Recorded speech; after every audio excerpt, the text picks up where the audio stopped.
season. What changes or adjustments you plan to make to try to make it to the playoff run? Well, we're just going to look to keep improving on all of the things that are important for us. After a tough start to the season, I think we've had some success solidifying our defense. We're there in the top half of the league, and offensively, I think the biggest thing has been it's been difficult to develop a rhythm with the changing lineups in. But at the same time, we've got to be very, very excited about the development of the young guys and the guys who have been in bigger roles, and I think we will benefit from that down the stretch too. Coach, with Ty Jerome in particular, look like he's been doing, a little bit more work. Kind of, what can you tell us on his progression and how close he is to getting on the floor with the team in a game?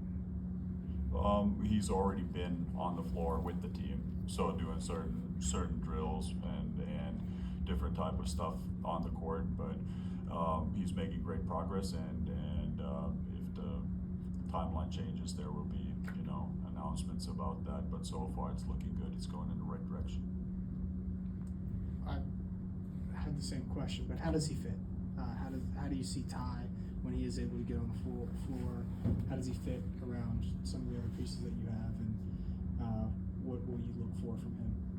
I mean, we talked about it already in the preseason, a lot about him, and he's kind of a plug-and-play player.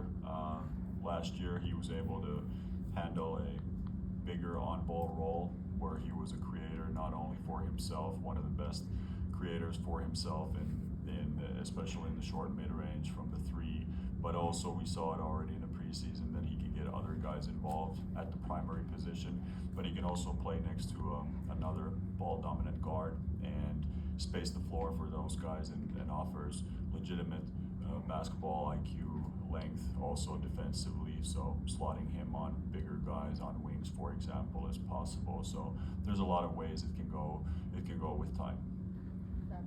Hey, Coach, kind of a two-parter. You come into training camp, you want to set your standard. Just how do you feel now communicating about the accountability and leadership that you need in the team?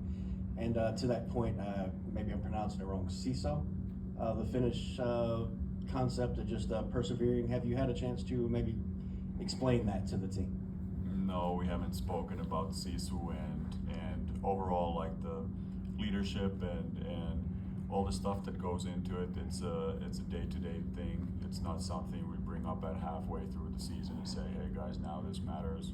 It's been important right from the get-go, and I think we've had good leadership within the team, and I think one of those things that you need also chemistry. You need to know the other players. You need to know the other human beings that are on the team and what type of response you will get with different type of approaches, and I think we're getting there. I think the week in Europe was a great example of that. We had very good balance between spending time off court, whether it was in different events or going to dinners, and then on court we had great focus, great energy, great effort in those practices, and it really carried on to the games, and I think everybody saw that. Thanks, Ray.